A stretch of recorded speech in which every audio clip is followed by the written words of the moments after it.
माननीय सदस्यगण, संसद के इस समवेत सत्र को संबोधित करते हुए मुझे हार्दिक प्रसन्नता हो रही है।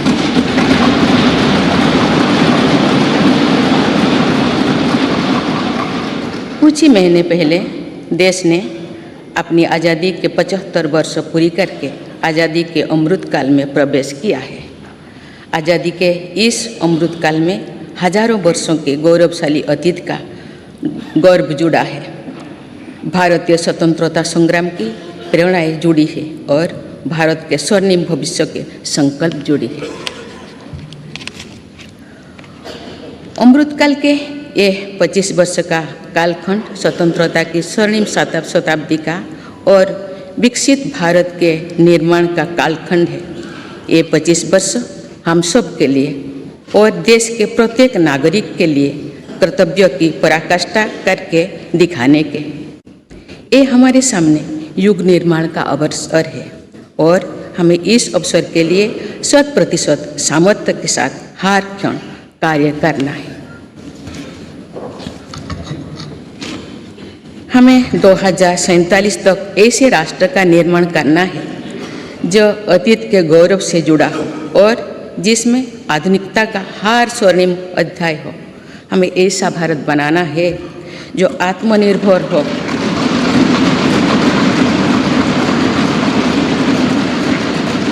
और जो अपने मानवीय दायित्वों का पूरा करने के लिए भी समर्थ हो। ऐसा भारत हो जिसमें गरीबी ना हो, जिसका मध्यम वर्ग भी वैभव से युक्त हो।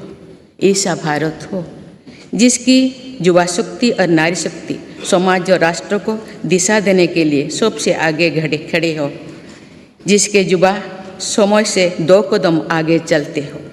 ऐसा भारत जिसकी विविधता और अधिक उज्जवल हो, जिसकी एकता और अधिक अटल हो।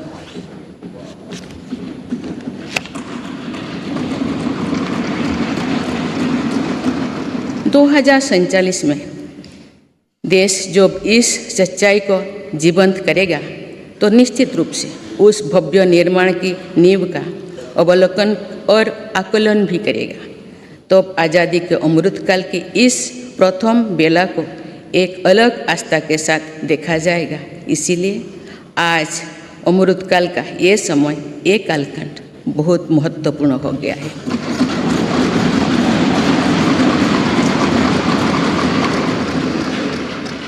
माननीय सदस्यगण, मेरी सरकार को देश के लोगों ने जब पहली बार सेवा का अवसर दिया तो सबका साथ सबका विकास के मंत्र से हमने शुरुआत की थी। समय के साथ इसमें सबका विकास, सबका विश्वास और सबका प्रयास भी जुड़ा गया।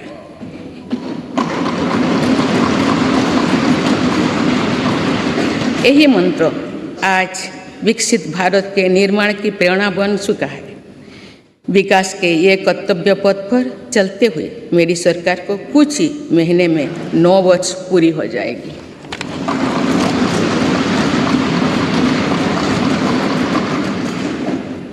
मेरी सरकार के लगभग 9 वर्षों में भारत के लोगों ने अनेक सकारात्मक परिवर्तन पहली बार देखे हैं।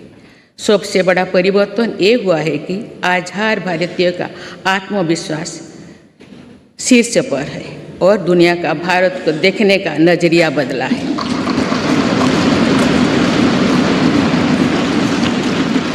जो भारत को भी अपनी अधिकांश समस्याओं के समाधान के लिए दूसरों पर निर्भर था, वही आज दुनिया की समस्याओं के समाधान का माध्यम बन रहा है। जिन मूल सुविधाओं के लिए देश की एक बड़ी आबादी ने दशकों को तक इंतजार किया, वे इन वर्षों में उसे मिली है। जिस आधुनिक इंफ्रास्ट्रक्चर की हम कभी कामना करते थे, वो इन वर्षों में देश में बनना शुरू हुआ है।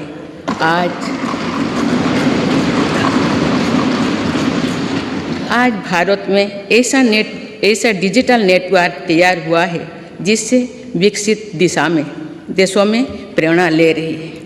बड़े बड़े घरेलू सरकारी योजनाओं में भ्रष्टाचार की जिन समस्याओं से देश मुक्ति चाहता था, वो मुक्ति अब देश को मिल रही है।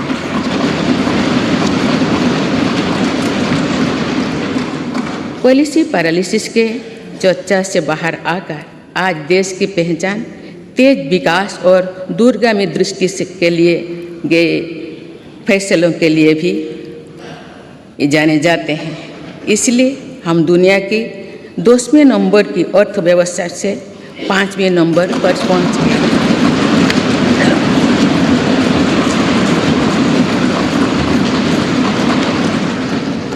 यही वो नींव है जो आने वाले 25 साल में विकसित भारत के निर्माण के आत्मविश्वास को बुलंद करेगी। माननीय सदस्यगण, भगवान बसवेश्वर ने कहा था, कायोकवे कैलाश, अर्थात कर्म ही पूजा है, कर्म में ही शिव। उनके दिखाई मार्ग पर चलते हुए मेरी सरकार राष्ट्र निर्माण के कर्तव्य को पूरा करने में तत्परता से जुटी है। आज भारत में एक स्थिर, निडर, निर्णायक और बड़े सपनों के लिए काम करने वाली सरकार है।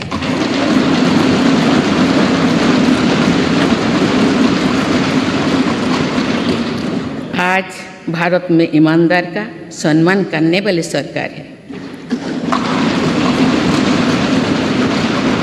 आज भारत में गरीबी को स्थायी समाधान और उनके स्थायी सशक्तिकरण के लिए काम करने वाली सरकार है। आज भारत में अभूतपूर्व स्पीड और स्केल पर काम करने वाली सरकार है। आज भारत में इनोवेशन और टेक्नोलॉजी के माध्यम से जन कल्याण को सर्वोपरि रखने वाली सरकार है।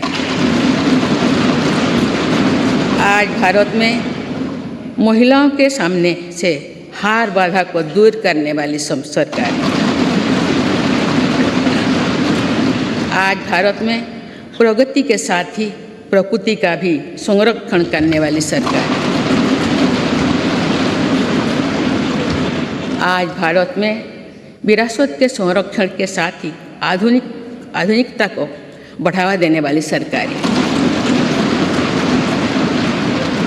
आज भारत में अपनी वैश्विक भूमिका को लेकर आत्मविश्वास से आगे बढ़ने वाली सरकार है। माननीय सदस्यगण, मैं आज इस सत्र के माध्यम से देशवासियों का आभार व्यक्त करती हूँ कि उन्होंने लगातार 2 बार एक स्थिर सरकार को चुना है। मेरी सरकार ने देश हित को सदैव सर्वोपरि रखा। नीति रणनीति में संपूर्ण परिवर्तन की इच्छा शक्ति दिखाई।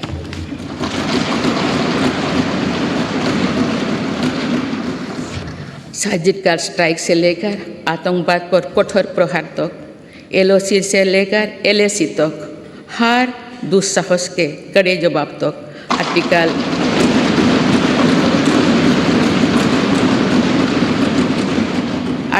370 को हटाने से लेकर 3 तलाक तक मेरी सरकार की पहचान एक निर्णायक सरकार की रही है।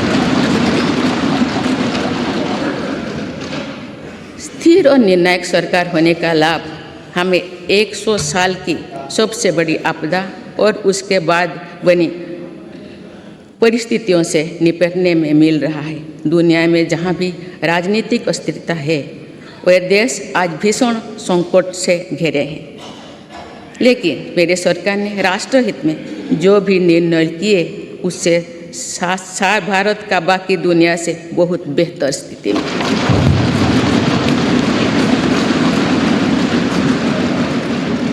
माननीय सदस्यगण, मेरी सरकार का स्पष्ट मत है कि भ्रष्टाचार लोकतंत्र का और सामाजिक न्याय का सबसे बड़ा दुश्मन है। इसलिए बीते वर्ष से भ्रष्टाचार के विरुद्ध निरंतर लड़ाई चल रही है। हमने सुनिश्चित किया है कि व्यवस्था में ईमानदार का सम्मान होगा। भ्रष्टाचारियों के लिए समाज में किसी भी प्रकार की सहानुभूति ना हो, इसके लिए सामाजिक चेतना भी देश में बढ़ रही है। बीते वर्षों में भ्रष्टाचार मुक्त इकोसिस्टम बनाने की दिशा में बेनामी संपत्ति अधिनियम को नोटिफाई किया गया है। आर्थिक अपराध कर फरार हुए अपराधियों की संपत्ति जब्त करने के लिए फजिटिव इकोनॉमिक ऑफेंडर्स एक्ट पारित किया गया है। सरकारी कामों में पक्षपात और भ्रष्टाचार के चलन को भी खत्म करने के लिए प्रभावी सिस्टम बनाया गया है।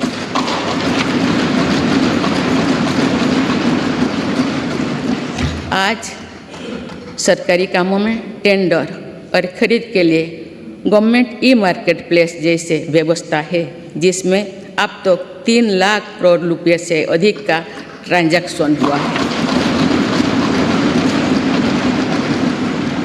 राष्ट्र निर्माण में ईमानदार योगदान देने वालों को आज विशेष सम्मान दिया जा रहा है। इनकम टैक्स रिटर्न फाइल करने के कोई जटिलताओं को खत्म कर देशवासियों का जीवन आसान बनाया गया है।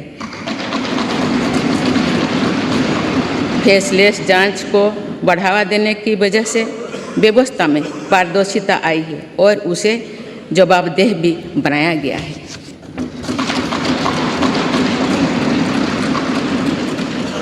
पहले टैक्स रिफंड के लिए लंबा इंतजार करना पड़ता था। आज ITR भरने के कुछ ही दिनों के भीतर रिफंड मिल जाता है। आज GST से पारदर्शिता के साथ साथ करदाताओं की गरिमा भी सुनिश्चित हो रही है। जनधन, आधार, मोबाइल से कुछ फर्ज लाभार्थियों को हटाने से लेकर one nation one ration card तक एक बहुत बड़ा स्थायी सुधार हमने किया।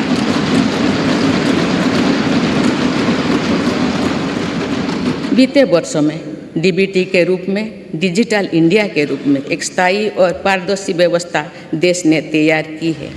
आज 300 से ज़्यादा योजनाओं का पैसा सीधे लाभार्थियों के बैंक खाते तक पहुंच रहा है।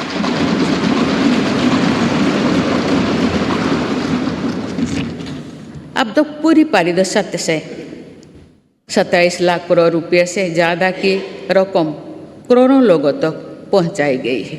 वर्ल्ड बैंक की रिपोर्ट करती है कि ऐसा योजना और ऐसी व्यवस्थाओं के कारण ही कोरोना काल में भारत करोड़ों लोगों को गरीबी रेखा से नीचे जाने से बचा पाया है।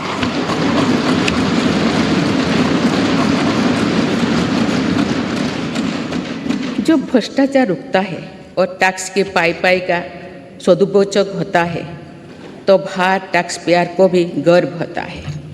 माननीय सदस्यगण, आज देश का ईमानदार करदाता चाहता है कि सरकारें शॉर्टकट की राजनीति से बचे। ऐसा योजनाएं बने जो समस्याओं के स्थायी समाधान को प्रोत्साहित करें।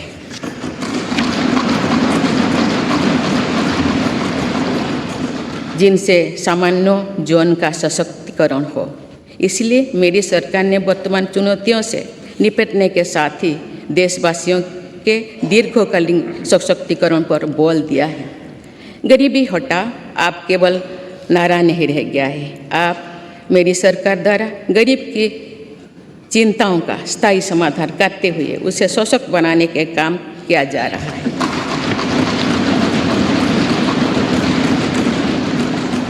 जैसे गरीबी का एक बहुत बड़ा कारण बीमारी होती है। गंभीर बीमारी से गरीब परिवार का हौसला पूरी तरह से टूट जाता है, पीढ़ियाँ कर्ज से डूबे जाती है। गरीब को इस चिंता से मुक्त करने के लिए राष्ट्रव्यापी व्यापी आयुष्मान भारत योजना शुरू की गई है। इसके तहत 50 करोड़ से अधिक देशवासियों के लिए मुफ्त इलाज की सुविधा दी गई। आयुष्मान भारत योजना ने देश के करोड़ों गरीबों को और गरीब होने से बचाया है। अनेक गरीब उनके 80,000 करोड़ रुपया खर्च होने से बचाए हैं। आज देश भर में करीब 9,000 जनऔषधि केंद्र में बहुत कम कीमत में दवाई उपलब्ध कराई जा रही है। इससे बीते वर्षों में गरीबी के करीब 20,000 करोड़ रुपया बचे हैं। यानी सिर्फ आयुष्मान भारत और जन औषधि परियोजना से ही देशवासियों को 1 लाख करोड़ रुपया की मदद हुई।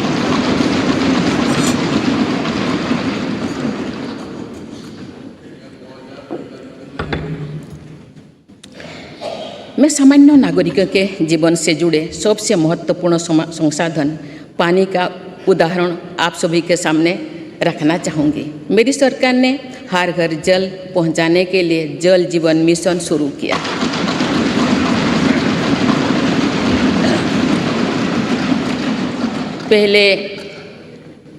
उसके पहले तक 7 दशकों में देश में करीब 3.25 करोड़ घरों तक ही पानी का कनेक्शन पहुंचा था, लेकिन जल जीवन मिशन के तहत इन 3 वर्षों में से करीब 11 करोड़ परिवार पाइप वाटर सप्लाई से जुड़ चुके हैं।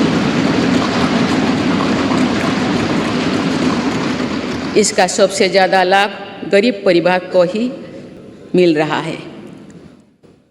उसकी चिंता का स्थायी समाधान हो रहा है।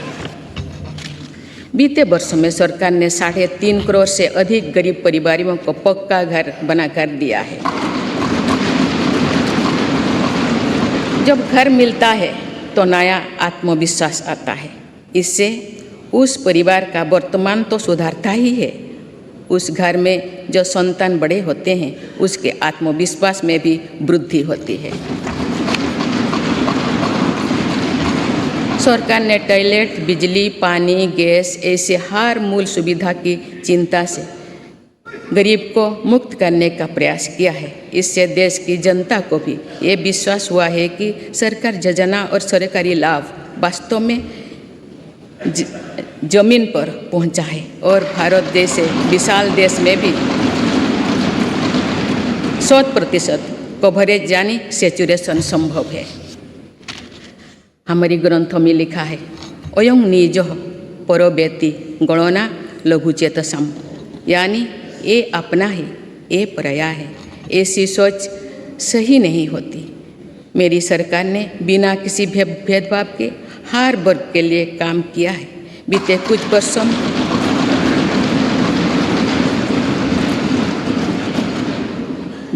वर्षों में मेरी सरकार के प्रयासों के नतीजा है कि अनेक मूल सुविधाएं आज या तो 100% आबादी तक पहुंच चुकी है या फिर उस लक्ष्य के बहुत निकट है।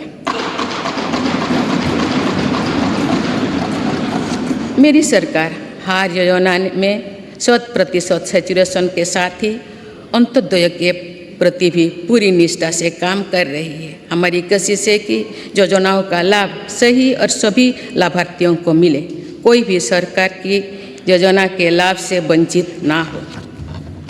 माननीय सदस्यगण, हमने देखा है कि कोरोना काल के दौरान दुनिया भर में किस तरह गरीब के लिए गुजारा मुश्किल हो गया था, लेकिन भारत उन देशों में से एक है जिसने गरीब का जीवन बचाने का सर्वोच्च प्राथमिकता दी।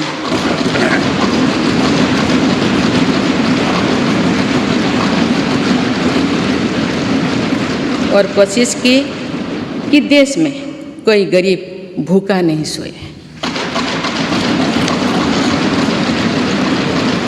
मुझे खुशी है कि मेरी सरकार ने पीएम गरीब कल्याण अन्न योजना को नई परिस्थितियों के अनुसार आगे भी चलाने का निर्णय लिया है।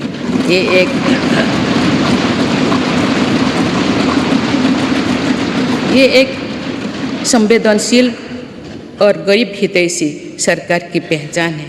पीएम गरीब कल्याण अन्न योजना के तहत सरकार गरीबों को मुफ्त अनाज के लिए लगभग 3.5 लाख करोड़ रुपया खर्च कर चुकी है।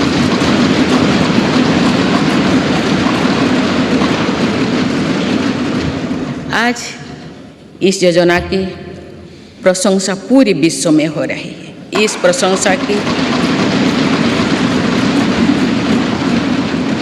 प्रशंसा की ये वजह ये भी है कि टेक्नोलॉजी की मदद से बनी पारदर्शी व्यवस्था में आज पूरा का पूरा हर लाभार्थी तक पहुंच रहा है। माननीय सदस्यगण, हमारे देश में ऐसे अनेक वर्ग तथा ऐसे अनेक क्षेत्र हैं जिनकी उम्मीदों और आवश्यकताओं पर समुचित ध्यान देकर ही समग्र विकास की परिकल्पना की पूरा की जा सकती है। आप मेरी सरकार ऐसे हर वंचित वर्ग और वंचित क्षेत्रों को वरीयता देते हुए काम कर रही है। मेरे सरकार ने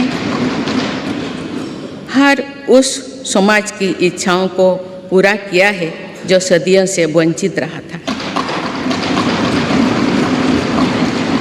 गरीब, दलित, पिछड़े, आदिवासी इनकी इच्छाओं को पूरा कर उन्हें सपने देखने का साहस दिया है। कोई भी काम और कोई भी प्रयास छोटा नहीं होता, बल्कि विकास में सभी की अपनी भूमिका है।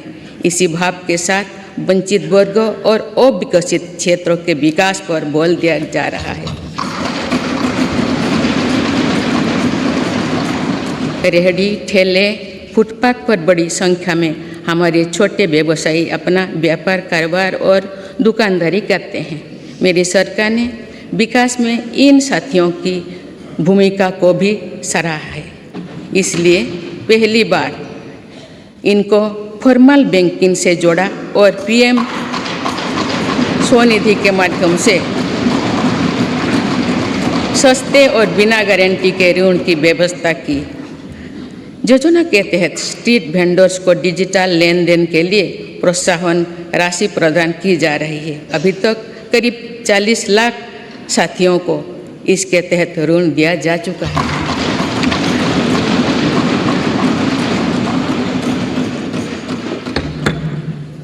मेरी सरकार की प्राथमिकता में देश के 11 करोड़ छोटे किसान भी हैं। ये छोटे किसान दशकों से सरकार की प्राथमिकता से वंचित रहे थे। आप इन्हें सशक्त और समृद्ध करने के लिए हर तरह की कोशिश की जा रही है। पीएम किसान सम्मान निधि के तहत इन छोटे किसानों को 2.25 लाख करोड़ रुपया से अधिक की मदद दी गई।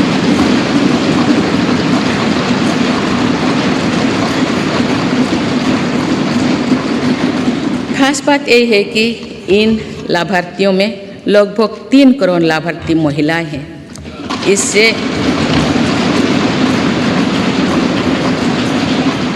इससे अभी तक लगभग 54,000 करोड़ रुपया महिला किसानों को मिल चुकी है। इसी तरह छोटे किसानों के लिए फसल बीमा, सॉइल हेल्थ कार्ड, किसान क्रेडिट कार्ड, केसीसी की कवरेज बढ़ाने के साथ ही हमारी सरकार ने पहली बार पशुपालकों और मछुआरों को भी किसान क्रेडिट कार्ड की सुविधा से जोड़ा।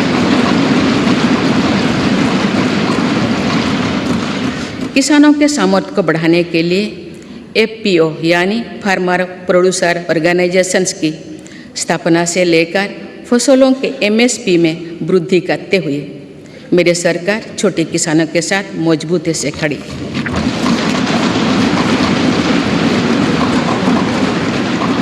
माननीय सदस्यगण, मेरी सरकार ने अनुसूचित जाति, जनजाति और अन्य पिछड़ा वर्ग की आकांक्षा को जगाया है। ये वही वर्ग है जो विकास के लाभ से सबसे अधिक वंचित था। अब जब मूल सुविधाएं इस वर्ग तक पहुंच रही है तो ये लोग नए सपने देखने में सक्षम हो पा रहे हैं।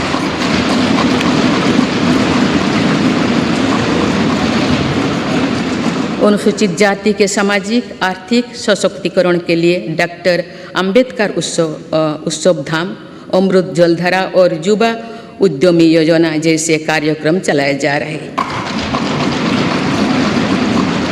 आदिवासी गौरव के लिए तो मेरी सरकार ने अभूतपूर्व फैसला किए हैं। पहली बार देश ने भगवान बिरसा मुंडा के जन्म दिवस को जनजातीय गौरव दिवस के रूप में मनाना शुरू किया। हाल ही में मानगढ़ धाम में सरकार ने आदिवासी क्रांतिवीर वीरों को पहली बार राष्ट्रीय स्तर पर श्रद्धांजलि दी। आज 36,000 से अधिक आदिवासी बाहुल्य वाले गांवों को प्रधानमंत्री आदि आदर्श ग्राम योजना के तहत विकसित किया जा रहा है। आज देश में 400 से अधिक एकलव्य मॉडल स्कूल आदिवासी क्षेत्रों में खुल चुकी है। देश भर में 3000 से अधिक वन धन विकास केंद्रों आजीविका के लिए साधन बने हैं। मेरी सरकार ने राष्ट्रीय पिछड़ा वर्ग आयोग को संवैधानिक दर्जा देकर ओबीसी के वेलफेयर के लिए हमारी प्रतिबद्धता को स्पष्ट किया है। बंजारा, घुमंतु और अर्धघुमंतु समुदाय के लिए भी पहली बार वेलफेयर एंड डेवलपमेंट बोर्ड का गठन किया गया है। माननीय सदस्यगण, देश में 100 से अधिक जिले ऐसे थे जो विकास के अनेक पैमानों से पीछे रह गए थे। सरकार ने इन जिलों को आकांक्षी जिले, एस्पिरेशनल डिस्ट्रिक्ट घोषित कर इनके विकास पर ध्यान दिया। आज ये जिले देश के दूसरे जिले से बराबरी की ओर बढ़ रही है।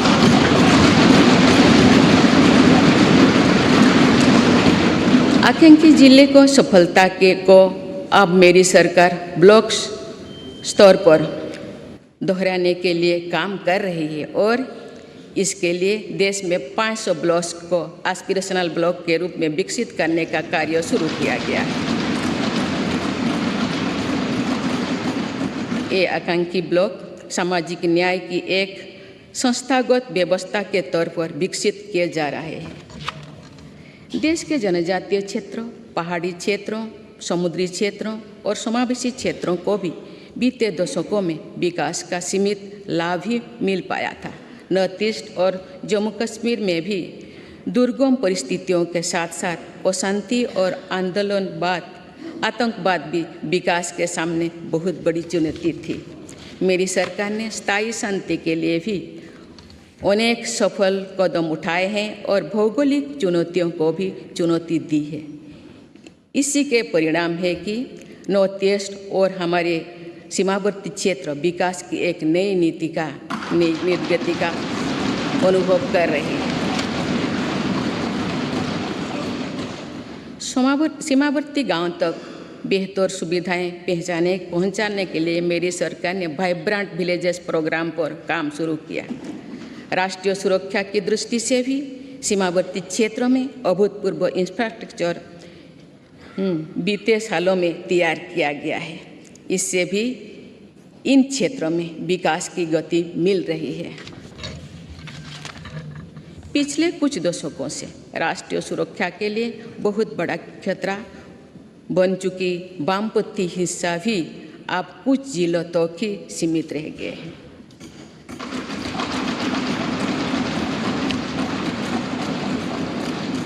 माननीय सदस्यगण, मेरी सरकार की एक बहुत बड़ी उपलब्धि महिला सशक्तिकरण की रही है।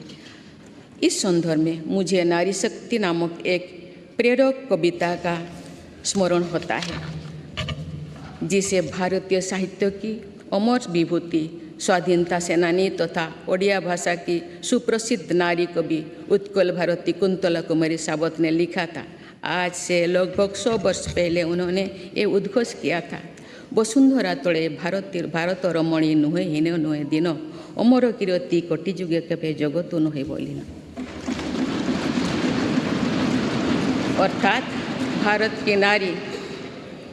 की नारी पृथ्वी पर किसी की तुलना में ना तो हीन है ना दीन है। संपूर्ण जगत में उसकी अमर कीर्ति युगों युगों तक कभी लुप्त नहीं होगी, यानी सदैव बनी रहेगी। मुझे ये देखकर गर्व होता है कि आज की हमारी बहनें और बेटियां उत्कल भारती के सपनों के अनुरूप विश्व स्तर पर अपनी कीर्ति पताका लहरा रहे हैं। मुझे प्रसन्नता है कि महिलाओं की ऐसी प्रगति के पीछे मेरी सरकार के प्रयासों का संबल रहा है।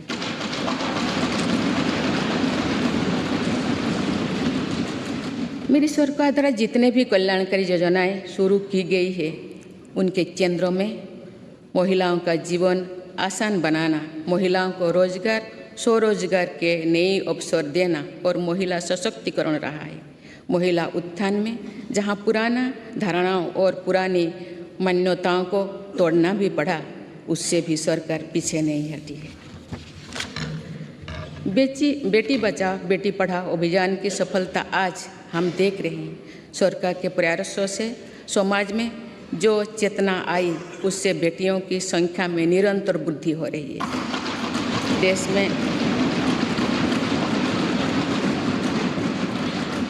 देश में पहली बार पुरुषों की तुलना में महिलाओं की संख्या अधिक हुई है एवं महिलाओं का स्वास्थ्य भी पहले के मुकाबले और बेहतर हुआ है।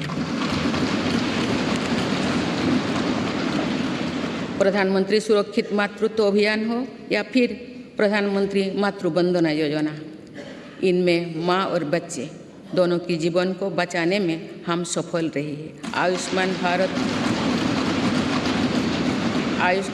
भारत योजना की भी लगभग 50% लाभार्थी महिलाओं ही है। माननीय सदस्यगण, मेरी सरकार बेटियों की पढ़ाई से लेकर उनके कैरियर तक हर बाधा को दूर करने का प्रयास कर रही है। देश के सरकारी स्कूलों में बेटियों के लिए अलग टॉयलेट का निर्माण हो या फिर सैनिटरी पैड से जुड़ी योजना, इससे बेटियों के ड्रॉप आउट रेट भी बहुत कम आई। स्वच्छ भारत अभियान से महिलाओं की गरिमा तो बढ़ी ही है, इससे एक सुरक्षित माहौल भी उन्हें मिला है। सुकन्या सुजला समृद्धि योजना से देश भर की करोड़ों बेटियां के बेहतर भविष्य के लिए पहली बार सेविंग अकाउंट खुली है।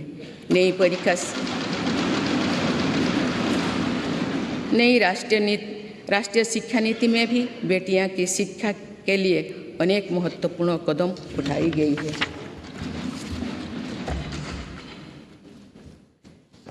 मेरी सरकार ने ये भी सुनिश्चित किया है कि किसी भी कार्य क्षेत्र में महिलाओं के लिए कोई बंदिश ना हो। इसीलिए माइनिंग से लेकर सेना में अग्रिम मोर्चे तक हर सेक्टर में महिलाओं की भर्ती को खोल दिया गया है।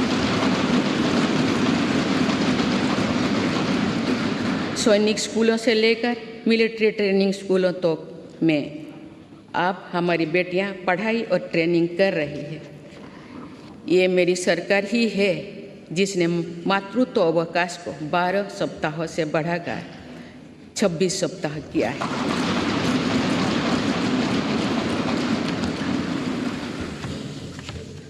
मुद्रा योजना की लगभग 70% लाभार्थी महिला उद्यमी ही है। एक स्टडी के अनुसार इस योजना से महिलाओं की आर्थिक शक्ति और सामाजिक फैसलों में उनकी भागीदारी बढ़ी है। पीएम आवास योजना के तहत मिलने वाली घरों की रजिस्ट्री भी महिलाओं के नाम पर होने से महिलाओं का आत्मविश्वास बढ़ा है। जन धन योजना से पहली बार देश में बैंकिंग सुविधाओं में महिलाओं और पुरुषों के बीच अब बराबरी आ गई है।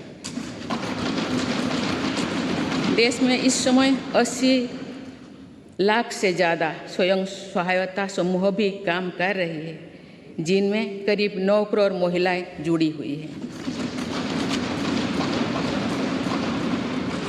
इन महिला स्वयं सहायता समूहों को सरकार द्वारा लाखों करोड़ रुपए की मदद दी जा रही है।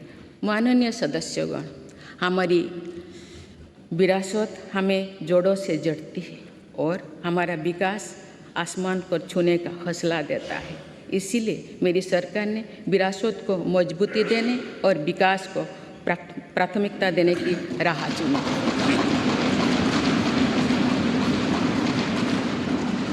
आज एक तरफ देश में अयोध्या धाम का निर्माण हो रहा है, तो